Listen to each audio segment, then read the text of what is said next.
En nuestro estudio de Lucas hemos llegado la semana pasada al capítulo 16, así que vaya conmigo ahí a Lucas 16, y la semana pasada vimos los primeros versículos que nos hablaban de algún pasaje bien particular, donde vimos ahí que hay un mayordomo que es astuto, aunque lo hace para mal, pero el Señor lo elogia, y elogia que él haya provisto para su futuro. ¿Cuánto más? Es la pregunta, ¿no? Nosotros, teniendo y pudiendo invertir en lo eterno, ¿de qué manera lo estamos haciendo? Era una de las reflexiones que hacíamos la semana pasada. Y si eso era un poco difícil de interpretar, lo que hoy vamos a ver quizás es más complicado que lo de la semana pasada, porque el Señor, tomando un poco de lo que está hablando, va a continuar enseñando, pero ahora no solo a los discípulos, sino que a otros que están escuchando allí. Y lo que habla tiene que ver con respecto a la autoridad. Vamos a leer el texto bíblico, vamos a leer el pasaje, Lucas capítulo 16, del verso 14 al verso 18. Yo lo voy a leer, dice así, en la versión NBI, dice así: oían todo esto los fariseos, a quienes les encantaba el dinero y se burlaban de Jesús. Él les dijo: ustedes se hacen los buenos ante la gente, pero Dios conoce sus corazones. Dense cuenta de que aquello que la gente tiene en gran estima es detestable delante de Dios. La ley y los profetas se proclamaron hasta Juan. Desde entonces anuncian las buenas nuevas del reino de Dios y todos se esfuerzan por entrar en él. Es más fácil que desaparezca en el cielo y la tierra que caiga una sola tilde de la ley. Todo el que se divorcia de su esposa y se casa con otra comete adulterio, y el que se casa con la divorciada comete adulterio. Vamos a orar un minuto antes de estudiar. Padre Celestial, que queremos encomendar este tiempo a ti para que tú nos puedas hablar y nos puedas instruir en estos pasajes que son de difícil interpretación, pero siempre hay una enseñanza para nosotros, y siempre Jesús nos muestra, no solo en lo que Él dice, sino que también en su carácter, instrucción para nuestras vidas. Háblanos, que tu Espíritu Santo use tu palabra para enseñarnos en esta mañana. Te lo rogamos en el nombre de Jesús. Amén. Yo sé que esta anécdota la he contado en alguna oportunidad, pero en mi país, cuando yo tenía 18 años, que ya hace el siglo pasado casi, cuando uno cumplía los 18 años era obligatorio hacer el servicio militar, ¿no? Y si uno estaba estudiando a esa edad, mostraba los papeles necesarios para excusarse de hacer ese servicio militar obligatorio. Hoy es voluntario, incluso uno de mis sobrinos hace poco voluntariamente lo hizo, lo pasó bien, no quiso obviamente seguir carrera allí, pero en ese entonces era obligatorio. No había nadie que al cumplir los 18 años se pudiera eludir de esa responsabilidad. Era la ley, la autoridad decía que había que hacerlo, a no ser que estuvieses estudiando. Entonces uno tenía que presentar papeles en una oficina, como el registro civil, y entonces se excusaba. Si no lo hacía, corría, aunque ya se hubiese excusado anteriormente, eran como 3 años, podía salir llamado. Y yo, como siempre, jorquera, me olvidé. Hice como 2 años y al tercero me olvidé. Y vamos a la terminal ya los primeros días de marzo, cuando era la fecha que se presentaban. Fuimos a dejar a un muchacho después del campamento que se iba, y vimos los listados, a ver quién aparece, y aparecía jorquera allí. Y me tenía que presentar en 3 días más en el regimiento, y para que me fuera adentro. Empecé a buscar mis papeles de la universidad, habían algunos que todavía no tenía, eran del año pasado. Llego ahí arriba, presento mis papeles y dijeron: ¿quién tiene justificación para este lado? Los que no tienen, para este lado. Obviamente los que iban para el otro lado se iban a hacer el servicio militar. Y yo estaba allí, esperaba que me pudiese justificar, pero yo creo que la mayoría de los que estaban ahí, si no todos, ninguno quería hacerlo, todos queríamos excusarnos. Y bueno, yo estaba con mis papeles, nos encontramos con unos amigos: bueno, ¿tú qué traes? ¿No? Yo tengo una enfermedad, certificado médico. Había uno que llegó con la abuelita, que él trabajaba y cuidaba a la abuelita, la hizo subir, el regimiento quedaba en un cerro, ¿no? Pobrecita la abuelita. Cualquier razón para excusarse. Bueno, había uno, que lo ubicábamos, que llegó con una camiseta, así, con una A, para los que conocen el signo, y un círculo así del anarquismo. Ahí yo no me quiero, o sea, estaba diciendo yo no me quiero someter a la autoridad, y todos lo agarraron y dijo, sacate eso. ¿Tenía algún justificativo? No. Bueno, sonaste, te fuiste, ¿no? Y bueno, no era el mejor lugar para ocupar esa remera, ¿no? Y dar ese mensaje. Pero decía algo, la mayoría de nosotros nos cuesta someternos a la autoridad, no nos gusta someternos a la autoridad, incluso cuando esa autoridad es la autoridad de Dios. Podemos usar camisetas como este muchacho, pero cuando tenemos que cumplir la ley y nos enfrentamos a la palabra de Dios, es recomendable no presentarnos con esta actitud, ¿no? Quizás uno puede tener un justificativo y a veces puede tener razones para lo que hace o lo que no hace, pero cuando nos enfrentamos a la autoridad, creo que hay dos alternativas, y estas son las que nos muestra el pasaje de hoy, y ahí está la pregunta, y que la vamos a hacer al final. Pero veamos un poco el contexto de lo que nos está mostrando. El Señor va a tratar en estos textos acerca de la autoridad suya, y lo difícil de este pasaje es que parece que no tiene, los argumentos que usa parece que no tienen conexión el uno con el otro. Toma de lo que está hablando antes, porque está hablando acerca del dinero y de cuidarse del amor al dinero y de la avaricia, ¿no? Pero de cómo administrar las riquezas injustas, y le enseña a los discípulos a que así como los incrédulos prevén para su futuro, cuánto más nosotros hemos de proveer para nuestro futuro eterno, ¿no? Y preocuparnos por eso. Entonces, al principio parece un montón de versículos que no tienen conexión. El versículo 14 menciona que los fariseos se burlan ante la enseñanza de Jesús acerca del dinero, pero luego el resto de los versículos no tratan del tema del dinero en absoluto. Entonces el versículo final, incluso el versículo 18, y que probablemente en alguna de sus Biblias aparezca con un título allí, aparte de todo lo demás, habla del divorcio. ¿Qué tiene que ver el divorcio en todo esto? Entonces parece que los versículos que están aquí están sin conexión uno con el otro. Pero probablemente es que estos versículos, el verso 18 particularmente, sea una síntesis de lo que Jesús se extendió en hablar allí. Lucas quiso poner esto, pero faltan ahí, nos damos cuenta, estamos estudiando los miércoles, vamos a terminar, ya nos quedan una o dos semanas, acerca de cómo estudiar la Biblia, y hace poco vimos acerca de los conectores, ¿no? Las palabras, el por qué, el por lo tanto, pero, sin embargo, todas esas palabras que conectan ideas unas con la otra, acá no hay ninguna, no hay ningún conector entre una idea con la otra, por lo tanto parece que es difícil captar el hilo del pensamiento. Pero el tema que queremos ver hoy y que nos muestra este texto, el tema general, tiene que ver con la autoridad de Jesús y la palabra de Dios, por eso menciona la ley ahí en algún momento, frente a la autoridad autoproclamada de los fariseos, que están rechazando a Jesús, por lo tanto también están rechazando la palabra de Dios. Entonces ellos han estado protestando diciendo que ellos guardan la ley. Recordamos, los fariseos eran aquellos que se autoproclamaban como los protectores de la ley. Nosotros somos los que guardamos la ley, cumplimos la ley, ¿no? Y no solamente nosotros, sino que hacemos que los demás también la cumplan, ¿no? Y a fuerza, por supuesto. Entonces, ellos que están protestando en cuanto a que ellos guardaban la ley, Jesús trae a colación la palabra sobre el divorcio también para mostrarles un ejemplo de cómo ellos solo guardan la ley cuando se ajusta a lo que ellos quieren hacer, ¿no? Y es, yo creo que una de las aplicaciones que la vamos a ver al final, cómo cuando no se ajusta la ley de Dios a nuestros gustos, nos inventamos siempre formas para poder evadirlas, ¿no? Como el que llevaba a la abuelita ahí, ¿no? El que decía que tenía un certificado médico de pie plano, cualquier cosa para excusarse de cumplir con lo que dicta la ley.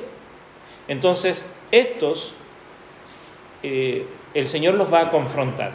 Mientras, ¿no? Contrastando con ellos que ajustan la ley a su medida, hay otros que comienzan en capítulo 15. ¿Se acuerda cómo comenzaba el capítulo 15? Se acercaban a Jesús, ¿quiénes? Los publicanos y los pecadores. Y el Señor los va enfrenta a los fariseos les va a decir, para ellos hay bienvenida. Y ellos son los que, según el juicio de los fariseos, no deben ni pueden entrar al reino, están condenados por la ley, son los que el Señor le está dando la bienvenida. Quiero, de alguna manera, antes de ir al texto, parafrasear, quizás de manera intencional, dando un hilo de pensamiento a estos versículos, y diría algo como esto. Diría, Jesús les dice a los fariseos, ustedes se enorgullecen de guardar la ley, pero Dios conoce sus corazones que son hipócritas. Lo que están pasando por alto es que la antigua dispensación de la ley llegó a su punto máximo en el ministerio de Juan, ya que él introdujo las buenas noticias de la venida del Rey y del reino de Dios. Irónicamente, mientras ustedes se burlan de mí y de mi reino, los mismos que ustedes desprecian, o sea, los pobres y los notoriamente pecadores, los publicanos y todo ese grupo de personas, están entrando al reino por montones. Cuando digo que ha habido una transición de la ley al evangelio, no quiero decir que la ley se haya dejado de lado, más bien se ha cumplido en mí. Por ejemplo, yo defiendo la verdadera intención de la ley con respecto al divorcio y el nuevo matrimonio, pero ustedes los fariseos la dejan de lado con sus interpretaciones liberales y a su gusto. Así que la cuestión de este texto y de este asunto es acerca de la autoridad de Jesús versus la autoridad autoproclamada de los fariseos, ¿no? Quienes se burlan de él y de su mensaje también. Y eso es lo que el Señor nos quiere mostrar. Entonces, pensando en esto, veamos lo primero. Puesto que el reino de Dios viene en la persona de Jesús, debemos someternos a su autoridad y no burlarnos de ella. Como dice ahí la pregunta, ¿nos burlamos de la autoridad de Jesús o nos sometemos a Él? Es lo que hemos de reflexionar hoy día. Entonces, lo primero que vemos aquí es que el reino de Dios viene en la persona de Jesús, el Rey. El reino de Dios viene en la persona de Jesús.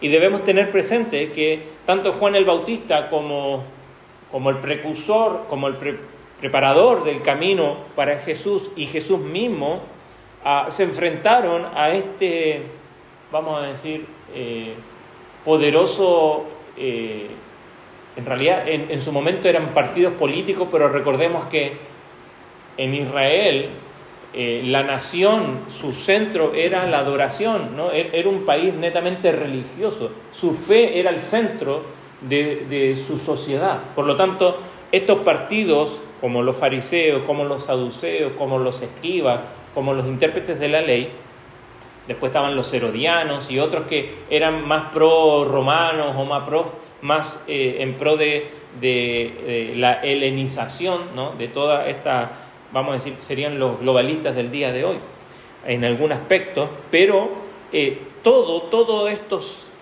diversas maneras de ver la vida en la sociedad manejaban de alguna manera la fe y la religión de su pueblo.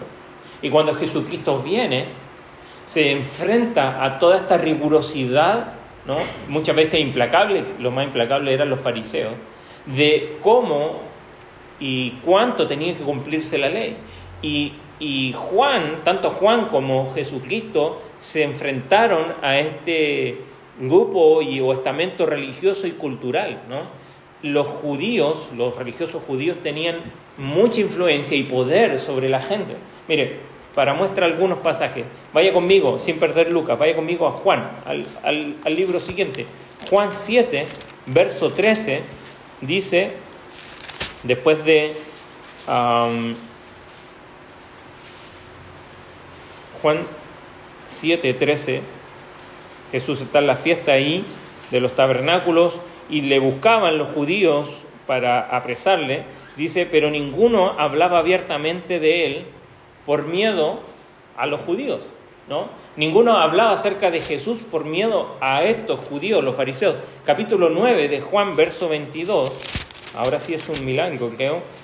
Juan 9, cuando sana a un ciego de nacimiento, verso 22, está allí y van donde sus padres ¿no?, a preguntarle, y dice que sus padres contestaron así, ¿no?, pregúntenle a él, por miedo a los judíos, pues ya estos habían convenido que se expulsara de la sinagoga a todo aquel que reconociera a Jesús, ¿no? Entonces la sinagoga era el centro social, el templo era el centro de adoración, pero la sinagoga era el centro social de la comunidad, y ser expulsado de la sinagoga era ser expulsado de la sociedad. Entonces muchos tenían miedo de los judíos, ¿no?, porque cualquiera que reconociera a Cristo lo iban a expulsar de la sinagoga. Un último pasaje, capítulo 12, verso 42 de Juan también, dice allí que con todo eso, aún los gobernantes, muchos creyeron en él, pero a causa de los fariseos no lo confesaban para no ser expulsados de la sinagoga. La gente común le temía a estas personas, pero aún ellos mismos temían a su propio grupo de poder cuando se acercaron a Jesús, porque tenían miedo de ser expulsados de la sociedad, quedar aparte por el precio de seguir a Jesús. Entonces, este grupo eran los que tenían en su poder de influencia sobre la sociedad, y controlaban todo, las actividades en el templo, la venta de los animales para los sacrificios, todo lo controlaban, ¿no? La gente común, como dijimos, tenía miedo de ellos. Incluso Pilato en algún aspecto le temía, ¿no?, lo suficiente como para entregarles a Jesús, aún sabiendo que él no había hecho nada. Le dijo, bueno, hagan ustedes, no sabemos la historia. Pero Jesús enfrenta a estos hombres, a estos tiranos de la religión, ¿no?, y los enfrenta y enfrenta su autoridad autoproclamada, ¿no? Los critica por su hipocresía, los critica por no haber captado el mensaje central de la ley y los profetas, que es un término que se refiere a todo el Antiguo Testamento. Cuando dice en el verso 16, la ley y los profetas, ¿no?, se está refiriendo a todo el Antiguo Testamento, ¿no? Les está diciendo aquí que toda la ley señalaba la buena noticia, ¿no?, del reino, y anunciaba, que fue anunciada por Juan, pero que es ahora personificada por el propio Jesús, ¿no? Y él se está oponiendo, ¿no?, a esta autoridad autoproclamada, y la autoridad de Jesús, de alguna manera, está siendo respaldada por la palabra de Dios contra la autoridad de estos líderes, ¿no?, que se decían ser los líderes del pueblo, pero en realidad lo único que estaban haciendo era abusando de ellos, ¿no?, con su poder. Entonces, lo que vemos es que lo primero es que el reino de Dios viene personificado en Cristo, pero también vemos que la autoridad de Jesús no era como la de ellos. Ellos decían, nosotros tenemos autoridad porque nosotros guardamos la ley, pero era una autoridad que ellos atribuían, ¿no?, y la manejaban a su antojo. La autoridad de Jesús está establecida no porque a él se le ocurre simplemente, sino respaldada por la palabra de Dios, que es una palabra inmutable que no cambia. Jesús siempre defendió la palabra escrita de Dios. ¿Se acuerda cuando Jesús enfrenta la tentación? Mateo 4, lo vimos en Lucas también. ¿Cómo responde Cristo? Las 3 veces. Dice, escrito está. Escrito está. ¿Por qué? No simplemente porque fuera un conjuro de mencionar la Biblia, sino porque Él está diciendo, hay una autoridad, aún incluso a la misma altura que yo, que es la palabra de Dios. Y les dice a Satanás, escrito está. A los mismos fariseos, a los escribas, a los líderes, le dice ahí en Juan 5, no lo busquen si quieren anotar, Juan 5:39, le dice, escudriñad las escrituras, porque a vosotros os parece que en ellas tenéis vida eterna, y ellas son las que dan testimonio de mí. Él les dice, escudriñen las escrituras, vean allí está, ¿no? Yo no estoy hablando por mí mismo, la Biblia, ¿no?, todo lo que ustedes dicen decir que es la ley, allí habla acerca de mí. El Señor Jesucristo, cuando ora en Getsemaní, en Juan 17:17, dice, Señor, santifícalos en tu verdad, porque tu palabra es... Él reconoce que la palabra de Dios es la verdad. Juan 5, 46 y 47, Él les dice, si creyeres a Moisés, me creerías a mí. Moisés es el gran patriarca, el gran prócer de los israelitas. Y él les dice, si creyeras en él, creerías en mí porque de mí escribió él. Pero si no creéis a sus escritos, ¿cómo creeréis mis palabras? Entonces Jesús afirma que la palabra de Dios es verdad y es la verdad. En el texto que nosotros estamos estudiando esta mañana, Jesús afirma que se ha producido una transición, ¿no?, de la ley y los profetas al evangelio del reino, como dice allí. La ley, verso 16, la ley y los profetas eran hasta Juan. Nosotros sabemos que Juan está en el Nuevo Testamento, pero Juan es el último de los profetas. Hasta allí es toda la antigua dispensación. Ahora viene una nueva forma, ¿no? Desde entonces, dice, el reino de Dios es anunciado y todos se esfuerzan por entrar a él. Jesús afirma que hay una transición. Claramente Jesús es quien representa esa nueva fase, podemos decir, en el programa de Dios, ¿no? Lo que la ley y los profetas proclamaron, prometieron, no es que pasó de largo y ya no sirve, sino que encuentra su cumplimiento en la persona de Jesucristo. Juan el Bautista fue esa figura allí, quizás en la bisagra, en esta transición, ¿no?, con un pie en ambos lados.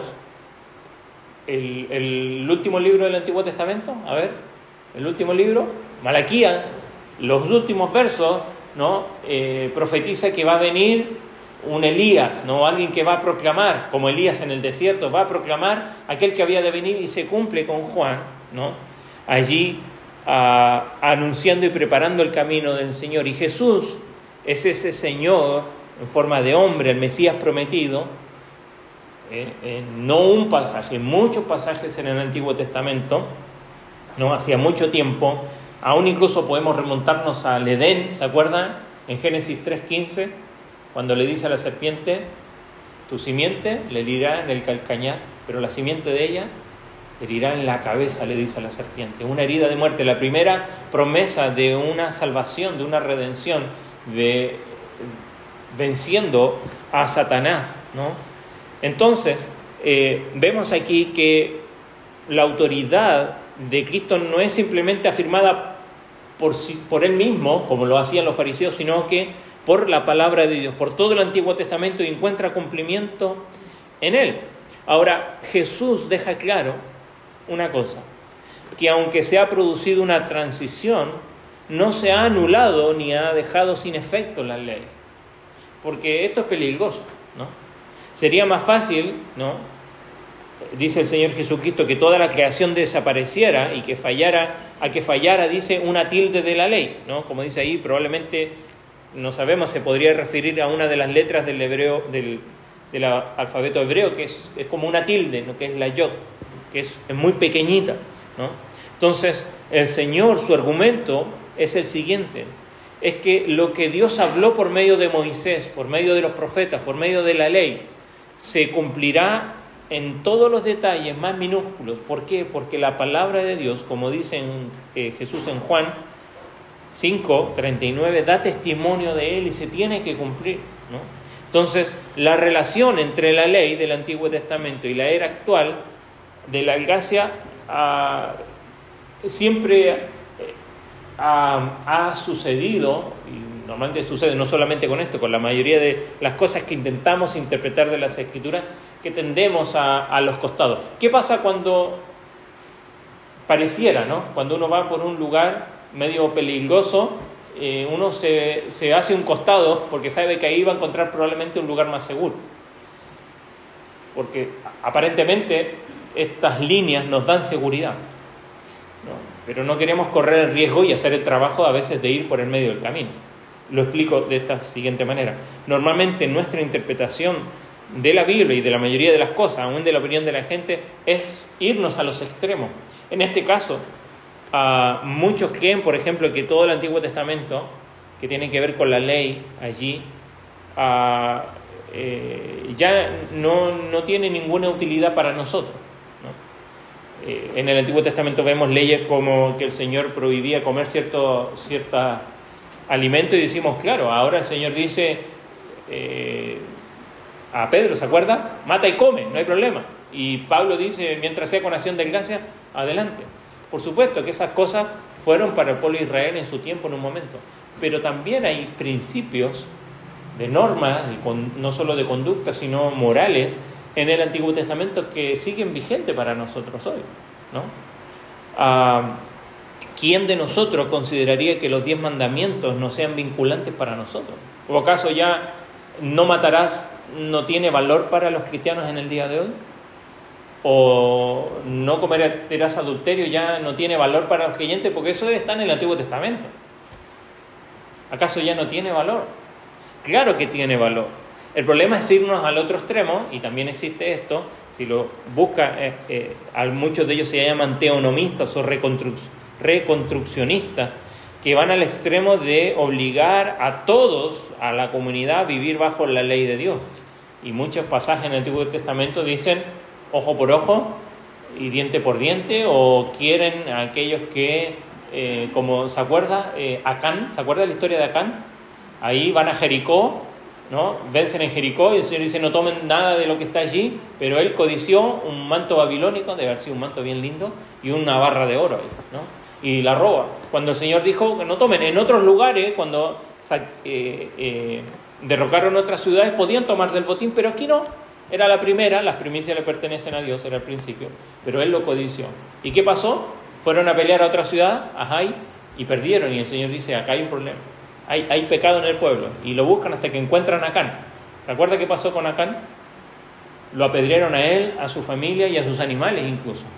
Allí, y fueron incluso tapados con esas mismas piedras. Y uno diría, pero si hacen ese castigo ahora, estaríamos todos ahí bajo las piedras, ¿verdad? Por supuesto que esas aplicaciones de la ley ya no están vigentes para nosotros, pero por supuesto que hay cosas y principios que están ahí en las Escrituras, aspectos ceremoniales de la ley, apuntaban a Cristo y Él las cumplió, pero ya no son necesarios para nosotros. Hay aspectos civiles de la ley que se aplicaban específicamente a Israel, sin duda, ¿no? Cómo debían aplicar la ley civil allí, pero ninguna persona en ninguna época puede estar bien delante de Dios por guardar la ley, porque nadie puede cumplir todos los aspectos de la ley, ¿no? Porque todos hemos violado las normas de Dios, ya sea en pensamiento o obra. Por eso la ley lo que hace es simplemente condenarnos, ¿no? Y mostrarnos lo pecador que somos, ¿no? Gálatas capítulo 3, verso 24, si lo quiere anotar, dice que la ley fue nuestro guía. Ahí dice literalmente que fue nuestro ayo. El ayo era el siervo en una comunidad que enseñaba al niño en su hogar hasta que lo guiaba, hasta que ese niño iba a la escuela, ¿no?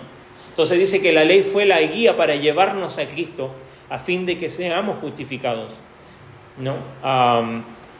Romanos dice que el fin de la ley dice allí que por su justicia perfecta Jesús cumplió la ley, de modo que Él es el fin de la ley para justicia a todo aquel que sin duda, ahora que estamos justificados, ¿no? Ya no estamos bajo la ley que nos condena, sino que ahora tenemos justificación en Cristo.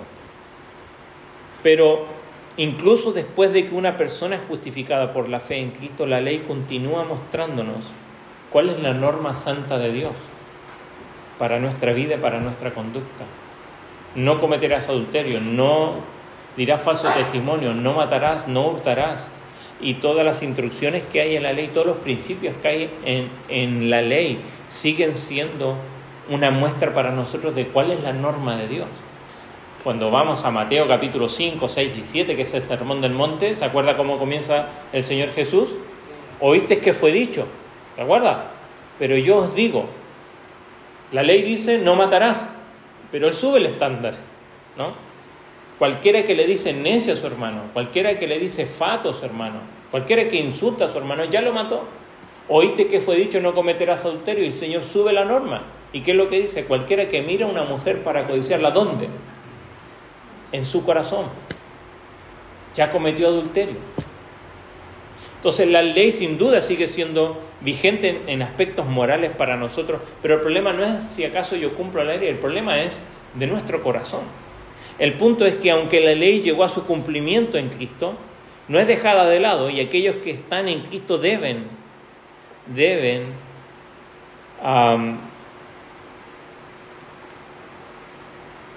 seguir considerando la ley de Dios, como dice el Salmo, deleitándonos en ella como expresión de la santidad de Dios y de su naturaleza. Jesús tiene en alta estima a las Escrituras y esto debe motivarnos a nosotros a ser diligentes en la búsqueda de las verdades que están reveladas allí, en los principios que hay en la ley, y no simplemente dejarlos de lado, porque ya ahora estamos en la época de la gracia. No ir a los extremos, pero no dejar de considerar los valores y los principios morales que nos rigen en nuestra conducta, pero sobre todo en cómo nos afecta al corazón. La autoridad, como dijimos, de Jesús, bien establecida por la palabra de Dios, pero la autoridad de Jesús se extiende más allá del comportamiento externo, sino que va al nivel del corazón.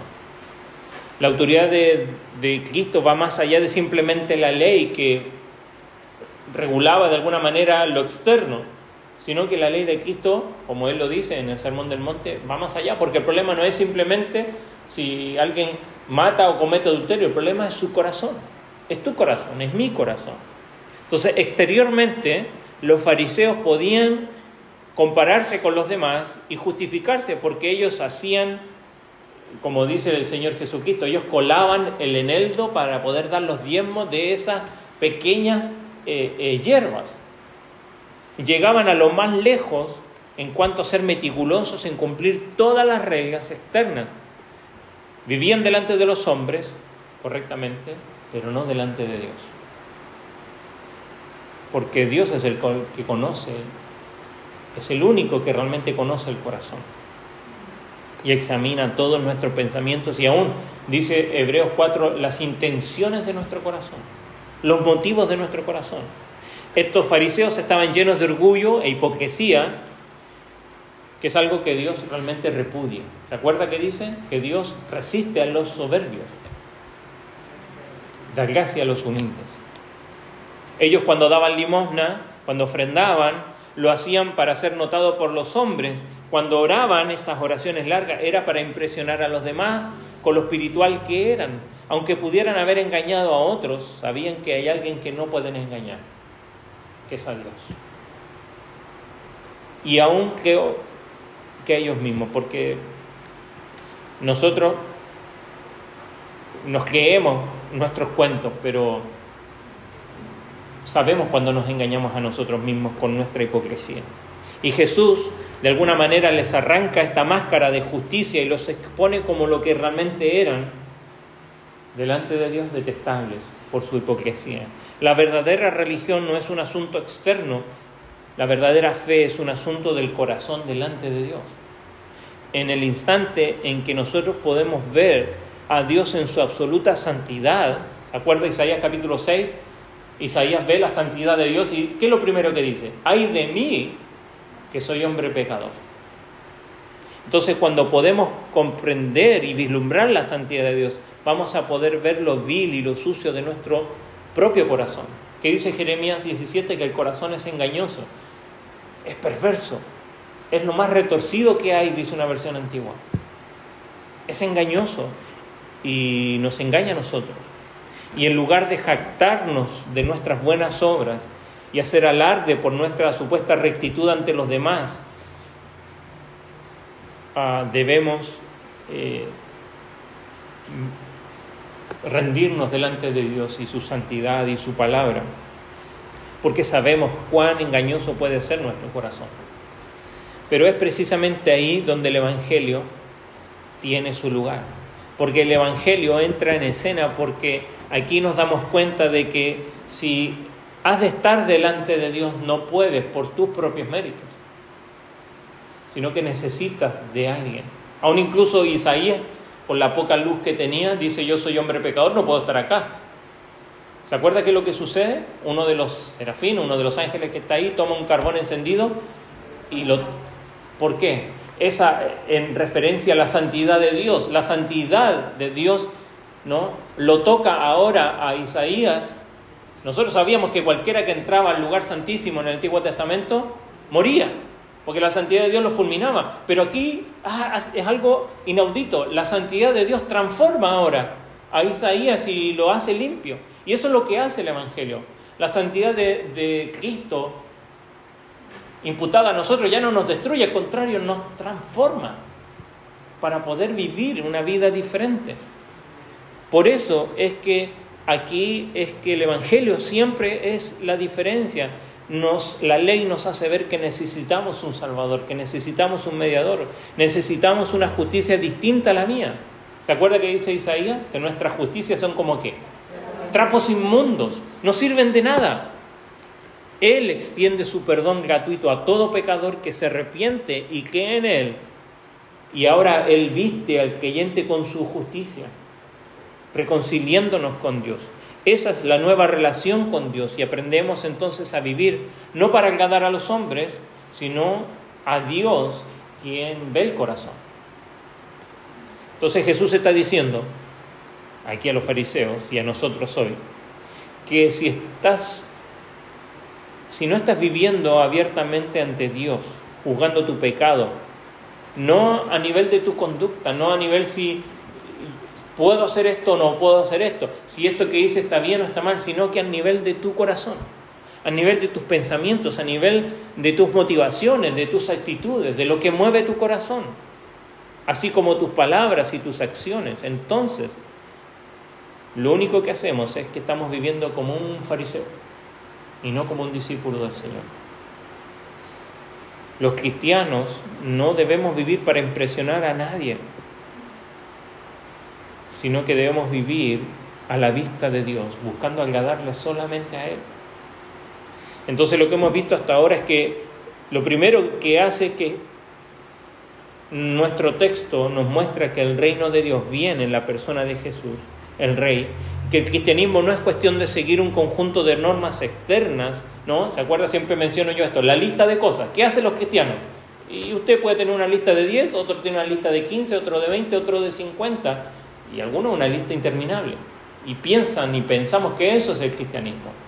Se trata de una transformación del corazón, de someternos a su autoridad, no solo a nivel externo, sino que a nivel de nuestro corazón. Pero ¿cómo muestra este texto?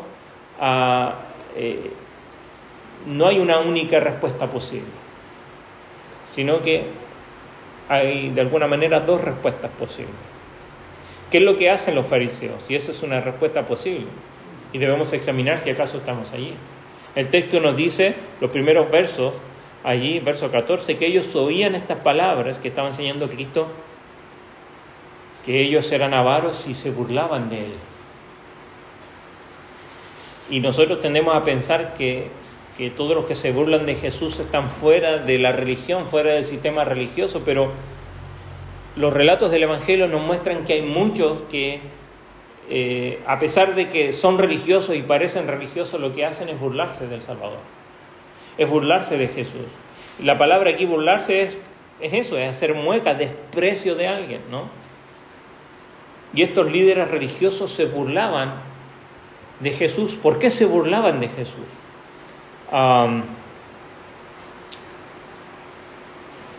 Más de una oportunidad he tenido la ocasión de hablar con aquellos que no creen, por ejemplo, en la creación o en el relato de la creación del Génesis. Me dicen, no, yo no creo en el relato de la creación del Génesis. Y dicen, porque eso no es científico. La Biblia no es un tratado de ciencia, sin duda. Pero siguiendo y aprovechando de hablar, personalmente me he dado cuenta, y poco de estas personas han llegado a reconocer esto, pero aquellos que rechazan tanto el relato de la creación como otras cosas acerca de Dios en las Escrituras, no tiene que ver solamente con lo que dice el relato y si acaso está pegado a la ciencia, ¿no? Porque ¿qué pasa si yo acepto que Dios es el creador de todo? ¿Qué pasa si yo acepto que Él es el Señor y que Él tiene autoridad? Hay implicaciones morales de ello, ¿verdad? Claro que sí. Si yo acepto que Dios es el creador de todo, entonces Él es la autoridad y yo me debo a su autoridad. Por lo tanto, eso tiene implicaciones morales para mí.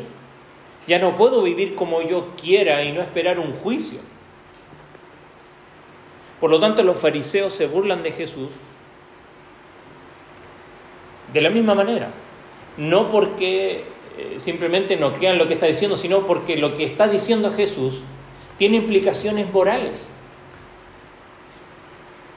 Hay implicaciones que afectan a nuestro modo de vida cuando decidimos creer en Él. Lo primero que nos dice el texto es que ellos eran amantes del dinero. Daban mucho al templo, pero lo hacían para impresionar a los hombres y no a Dios, ¿no? Y Dios ve el corazón. Ellos vivían para la avaricia, pero no para Dios. Y como decía alguien, no hace falta ser rico para caer en la trampa de amar el dinero. Muchos que carecen de dinero lo aman tanto, quizás más de aquellos que poseen mucho dinero. ¿Se acuerdan? Lo mencionamos la semana pasada, Pablo en Timoteo, que es lo que dice: los que quieren enriquecerse caen en tentación y lazo, y en muchas codicias necias y dañosas que hunden a los hombres en ruina y perdición, porque el raíz de todos los males es el amor al dinero, lo cual codiciando algunos se han extraviado de la fe y han sido traspasados de muchos dolores, ¿no? Y dice ahí, aquellos que quieran enriquecerse, indica un deseo o una meta en la vida, ¿no? La inclinación de esa vida es enriquecerse, ¿no? Y dice que se está exponiendo a muchas tentaciones destructivas en su vida. Claro que necesitamos dinero, todos necesitamos dinero para comprar comida, para vestirnos, para un montón de cosas, todos necesitamos dinero, pero muchas veces nosotros nos engañamos creyendo que el dinero va a arreglar los problemas, que nuestra falta de dinero o abundancia de dinero manifiesta, y no es así. La avaricia se menciona a menudo en la Biblia junto con la inmoralidad, y casi siempre van unidas. Pero nosotros, sin duda, somos rápidos para condenar un pecado de inmoralidad sexual, pero no siempre con la relación o nuestra relación con el dinero o nuestra avaricia. Jesús ya nos advierte en capítulo 12, lo vimos hace unas semanas atrás, capítulo 12, verso 15 de Lucas, cuando dice: mirad y guardaos de toda avaricia, porque la vida del hombre no consiste en la abundancia de los bienes que posee. Cuidado. Si luchas contra la avaricia, y la mayoría de nosotros lo hacemos, la manera sencilla de combatirlo es dar. ¿Se acuerda cómo el Señor le responde al joven rico? Da todo lo que tienes. Quédate con lo que necesitas para vivir, el resto dalo. Y si estás luchando con un corazón codicioso, un buen paso es ver cómo puedo dar a otros, cómo puedo bendecir a otros. Ahora, el segundo pecado con el que el Señor los confronta allí, no solamente que ellos se burlaban porque ellos eran avariciosos, sino que ellos justificaban su conducta. Y este es el pasaje que está como más fuera de conexión, porque el Señor en el verso 18 menciona acerca del divorcio y parece como desconectado de esto. Y el Señor le menciona lo siguiente allí en este pasaje. Él les dice, lo vamos a volver a leer, dice: todo el que repudia a su mujer y se casa con otra, adultera, y el que se casa con la repudiada del marido, adultera también.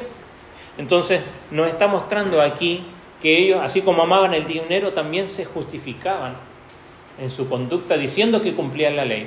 Es interesante, la ley en su primera instancia en ningún lugar menciona el divorcio, pero cuando se repite la ley en el Deuteronomio, el Señor dice: por la dureza de vuestro corazón, ¿no? Establece allí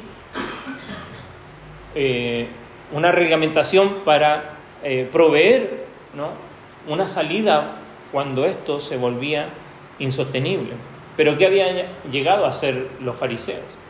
Ellos decían: nosotros cumplimos la ley, está allí, la ley nos permite, ¿no?, la ley nos ampara. Entonces daban carta de divorcio a su esposa porque se le quemaba la comida, por ejemplo, o porque ya no era tan linda como cuando se casó con ella, o porque simplemente no les gustó cómo lo trató, entonces le daban carta de divorcio. ¿Qué es lo que estaban haciendo? Por supuesto, Jesús no está acá queriendo dar una clase respecto a este tema, ni aborda todo el tema acerca del divorcio en este punto, pero sí lo que nos muestra es la conducta de estos fariseos, ¿no? Él declaró desde el principio que nos dice Génesis que un hombre y una mujer serán una sola carne, pero debido a la dureza de sus corazones, el Señor permitió, no fue una orden, pero Él permitió esto ahí en Deuteronomio 24. Sin embargo, muchos de estos fariseos habían tomado el permiso de Dios para el divorcio, en este caso, en situaciones difíciles, y lo habían convertido en una aprobación para un divorcio en cualquier circunstancia. Había dos escuelas principales en ese tiempo: la escuela de Chamay, que sostenía que el divorcio era permisible solo por motivos de inmoralidad, y la escuela de Hillel, que decía por muchas otras razones, ¿no? Sin duda la más popular era la segunda, ¿no? Y por eso el Señor los confronta. Jesús no está dando aquí, como dijimos, toda la enseñanza bíblica respecto al divorcio, sino que está mostrando su autoridad al confrontar a los fariseos en un área en la que a menudo ellos eludían la ley de Dios a través de lagunas, vamos a decir, legales, ¿no? Al mismo tiempo que decían cumplir la ley, estaban faltando a ella. Está diciendo que al jugar con la norma de Dios para el matrimonio, estaban cometiendo adulterio, aunque podían justificarse ante los hombres afirmando que estaban bajo la letra de la ley. Lo que estaban haciendo era detestable a los ojos de Dios. Sería para nosotros quizás hoy día usar lo que dice Pablo: todo me es lícito. ¿Se acuerda? 3 veces dice Pablo: todo me es lícito. Así que yo lo hago. ¿Cuál es el problema? Pero nosotros nos justificamos, ¿no? Para hacer lo que yo quiera y usar la libertad en Cristo para abusar de la gracia. Sí, pero si la Biblia no dice que es pecado salir a bailar, ¿o sí lo dice? La Biblia no dice que es pecado tomarme algo. La Biblia dice que es pecado deshonrar a Dios con las motivaciones de mi corazón. ¿Por qué haces tú lo que haces? Muchas veces nosotros tenemos la misma actitud que los fariseos. Justificamos nuestros pecados diciendo: la Biblia no lo prohíbe del todo. ¿Hay prohibiciones para los videojuegos? No, claro que no lo hay. ¿Pero puede ser un problema? Sí. ¿Hay prohibiciones para el uso del celular y las redes sociales? No las hay. ¿Pero puede ser un problema? Claro que sí, porque el problema no es la conducta, es el corazón. Entonces, dijimos, hay 2 respuestas, y la segunda, espero, es donde cada uno de nosotros podamos estar. No olvides que el punto principal, la razón por la que la gente se burla de Jesús, no es intelectual, sino que es moral. Los que quieren eludir los estándares de la palabra de Dios con respecto al pecado se justifican como sea su pecado. Pero hay otro camino, que es someterse a Él y a su autoridad. Ahí Jesús se refiere a ellos que están forzando su camino o se esfuerzan por entrar al reino. Y sin duda es una frase difícil, pero la idea es que ellos están empujando para entrar, ¿no? Están esforzándose, no en nuestra gramática hay 2 voces, voz pasiva y voz activa. Alguien que hace la acción o alguien que recibe la acción. Yo golpeo o me golpean, ¿verdad? Pero aquí es una voz media, es donde yo recibo la acción, pero también tengo parte en hacerla. Y la gracia de Cristo me transforma de una manera que me va a empujar a buscar las cosas de Dios. Por eso es que la fe siempre va acompañada del arrepentimiento. Nunca van separadas. La mayoría de nosotros creemos que Dios tiene que hacer, o algunos piensan que Dios tiene que hacer toda la obra en mi vida de salvación. Pero Filipenses, ¿se acuerda que dice? Esforzaos en vuestra salvación, ¿con qué? Con temor y temblor. ¿Por qué? Porque Él es el que produce en vosotros así el querer como el hacer. El Señor nos da de su gracia, y su gracia nos capacita para poder ir por aquellas cosas que realmente tienen valor, que son las cosas del reino. ¿Y cuál es una evidencia de esta? Someternos a su autoridad. Someternos a la autoridad de Cristo. Como dice allí, la frase forzando su camino hacia ella implica que la salvación requiere un fuerte deseo, una firme resolución, un esfuerzo y un enfoque serio para obtenerla. Mire, termino con este ejemplo. Si usted está en alta mar, ahogándose, y ve a alguien que tiene un salvavidas, ¿no? Esto que siempre están en los botes, ¿no? Esto circular, para flotar. ¿Cómo lo desea usted eso? ¿Con fuerza o, sí, me gusta un poquito? Usted lo anhela con todo su corazón. Ahora, si usted cree que está, o usted piensa que está en la orilla del mar, y ve eso mismo, probablemente no lo quiera tanto. Pero la ley nos dice que nosotros estamos en alta mar, ahogándonos en nuestros pecados. Y lo único que puede salvarnos es la gracia de Cristo. Y cuando comprendemos que estamos allí, entonces la gracia la anhelamos con profundidad en nuestro corazón. Y esa es la respuesta que ha de tener un creyente, de anhelar con todo su corazón. ¿Se acuerda que dice, lo hemos mencionado ya 2 o 3 veces este último domingo, la última carta a las iglesias en Apocalipsis? Pero te repudio, dice, ¿no? Siento asco, náuseas, dice, porque eres tibio. Si fueras frío o caliente, pero eres tibio. No debes ser indiferente y pasivo cuando la salvación de tu alma está en juego. Nada es más importante que la salvación de tu alma y nada es más importante que la santificación de tu alma. Si eres un hijo de Dios, esto no terminó. Esto continúa hasta que el Señor nos lleva. Y no hay nada más importante que tu corazón. No somos salvos por nuestro esfuerzo, sin duda, sino solo por la fe en la sangre de Jesús. Pero la marca de una persona que ha llegado a esa fe salvadora es una vida en una creciente sumisión al Señor. La pregunta es la siguiente. Aquellos que han entrado a su reino, han llegado a estar bajo su autoridad como rey, dedican sus vidas a vivir de acuerdo a su palabra, no justificándose como los fariseos para sus propios pecados, sino que, como dice Corintios, llevando todo pensamiento cautivo a la obediencia a Cristo. La pregunta, ¿tú qué estás haciendo? ¿Estás burlándote, justificando tu pecado o te estás sometiendo a Dios? Terminemos con estas aplicaciones. Vivir bajo la autoridad de Jesús en todos los aspectos de nuestra vida y pensamiento y acción. Recuerde que el Señor no solamente ve lo que usted hace, el Señor sabe por qué lo hizo. Conoce tu corazón y mi corazón. Segundo, evitar justificar el pecado interpretando la Escritura a la manera que yo quiero. Debemos reconocer que la Biblia es la fuente de la verdad y no usarla para justificar aquellas cosas que quizás sí, la Biblia no dice que es pecado, pero yo sé que me hacen mal y yo sé que me llevan a pecar porque estoy haciendo y estoy dejando controlarme por algo que no es Cristo. De alguna manera eso es lo que tiene autoridad sobre mi vida. Cualquier cosa que me controla es a lo que yo le doy autoridad, y puede ser cualquier cosa menos Cristo. Y para terminar, la sumisión a Dios comienza en el corazón y se refleja en nuestra vida. Por eso es que debemos cuidar nuestro corazón y examinar nuestro corazón. Recordemos la pregunta: ¿nos burlaremos de Jesús o nos someteremos a Él? Espero que podamos contestarla hoy al continuar reflexionando en la palabra de Dios en nuestro corazón. No nos olvidemos. El Señor dice, todo esto va a pasar, pero sus palabras no. Y es donde debemos guardar y afirmar nuestro corazón. Vamos a orar.